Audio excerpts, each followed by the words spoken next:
Titanic memang salah satu kapal paling menarik yang ada di dasar samudra, setidaknya di budaya populer. Tapi penyelam laut dalam punya banyak cerita lain.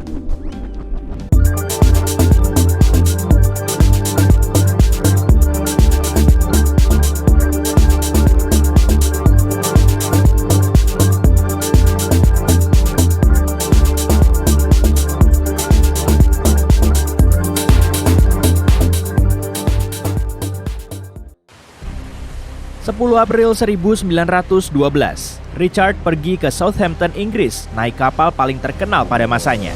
Kapal itu diklaim tidak bisa tenggelam, karena dia baru saja melihat kapal itu hampir bertabrakan dengan SS City of New York.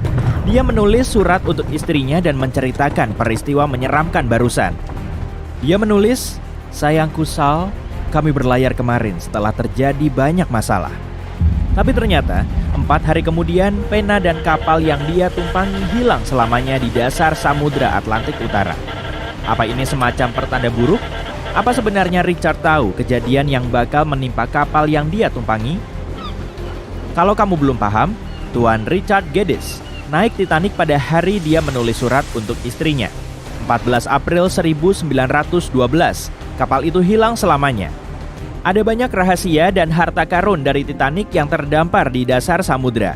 Pada tahun 1985, bangkai Titanic akhirnya ditemukan menggunakan teknologi sonar yang canggih.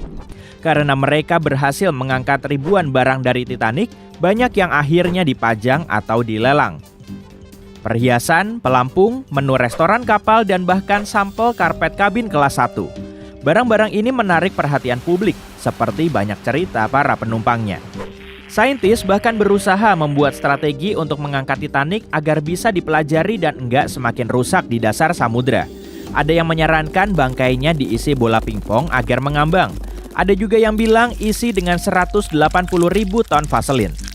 Ide lainnya adalah menggunakan 450.000 ton nitrogen cair untuk memerangkapnya di gunung es yang mengapung di permukaan. Tapi akhirnya strategi itu enggak digunakan karena Titanic terlalu rapuh untuk dipulihkan.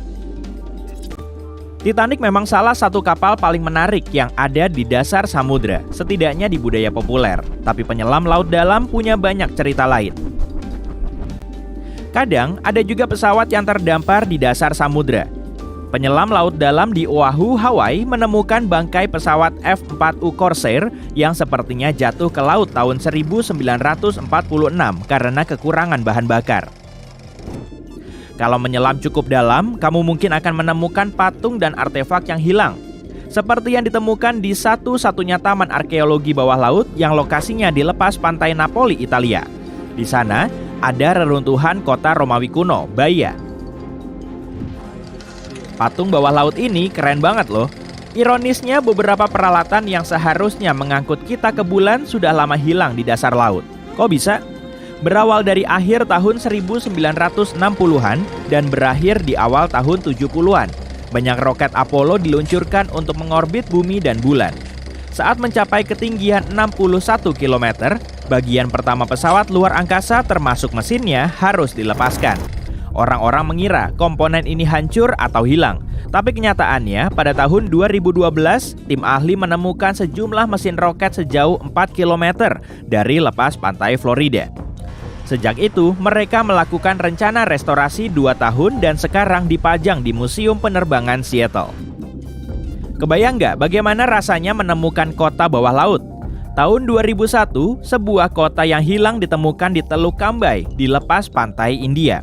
Beberapa arkeolog meyakini kota bawah laut ini yang tertua dalam sejarah. Ukurannya hampir sama kayak Manhattan. Di sana ada tembok-tembok besar dan bahkan alun-alun. Mereka menemukan patung, karya seni, dan bahkan perabot kayu kuno yang usianya kira-kira 9.500 tahun. Berarti 5.000 tahun lebih tua daripada kota lain yang sebelumnya ditemukan. Oke, bagaimana dengan sungai bawah laut? Aku nggak bisa membayangkan wujudnya sih, tapi beberapa penyelam bilang pernah melihat sungai itu di selatan Tulum, Meksiko.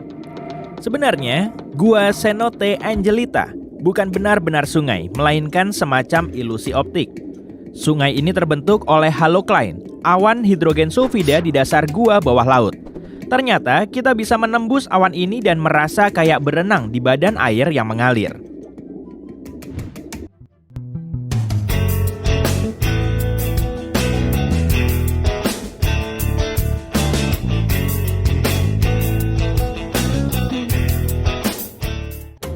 Bukan cuma benda mati yang bisa ditemukan di bawah laut, ada juga makhluk laut yang seram. Mungkin kamu nggak akan waspada dengan ubur-ubur kalau bisa menghindari sengatannya.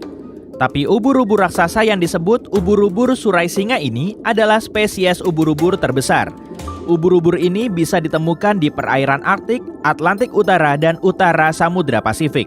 Kamu nggak mungkin nggak melihat ubur-ubur ini karena panjang tentakelnya 36 meter. Banyak orang ingin menemukan harta karun saat menyelam di laut dalam. Nah, seorang penyelam ini beruntung banget bisa menemukan harta karun senilai $1 juta di dasar laut. Kejadiannya tahun 2015.